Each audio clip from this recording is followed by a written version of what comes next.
My name Edmond Yakani, Executive Director of CEPO. I would like to take this opportunity to strongly condemn the occurrence of violence today in some parts of Ulang County, namely Doma, Lueth, Nyathor villages, and also the village of Chwe of Nyirol County. This violence occurred as a resistance of the White Army for SSPDF not to exercise the operation of the replacement of the long-staying SSPDF soldiers in Nasser County. SSPDF today use a gunship to bomb these villages that I've mentioned, which are part of Ulang County and one as a part of Nyirol County. This exercise mounted to violation of the permanent ceasefire and mounted to human rights violation. But we also, in other hand, strongly condemn the act of the White Army resistant for SSPDF not to exercise their mandate of replacing the SSPDF long-staying soldiers in Nasser County. We are aware that White Army say the force that is going to operationalize the replacement of the soldiers in Nasser County is not composed of the unified forces.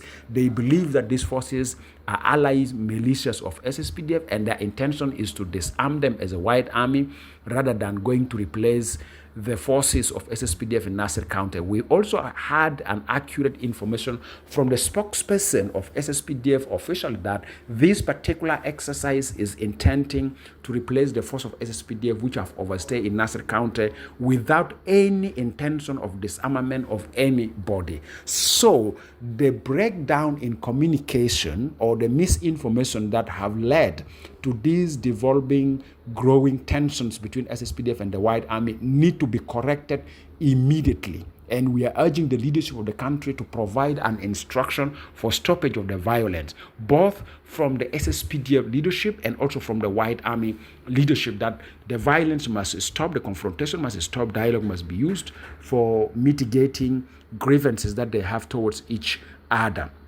But also I would like to remind the commanders on the ground, whether of SSPDF of White Army, that the country is still under the spirit of the R-Access. Chapter 5 of R-Access is still active. We will document actions that may mount to human rights violations, and some of you, whether from SSPDF or White Army, will one day answer questions in front of the three mechanisms of the Chapter 5, which will soon be operationalized. Therefore, I'm calling with respect that the leadership of SSPDF and White Army should embrace a dialogue. It's very important for the country to have a dialogue.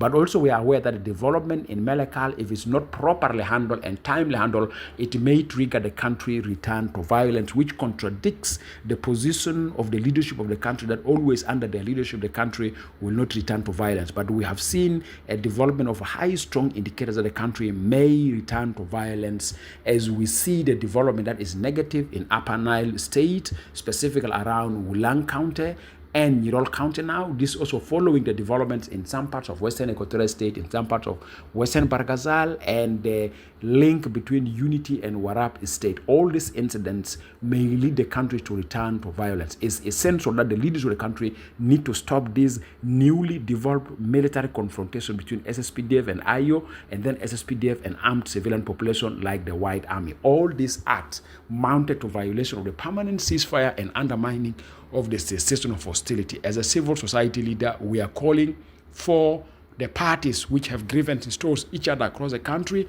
to abstain from violence and embrace dialogue for mitigating their differences. All this action one day will be accounted for. We are watching, we are documenting. You better abstain from perpetuating any violence that may lead to human rights violations. Thank you very much.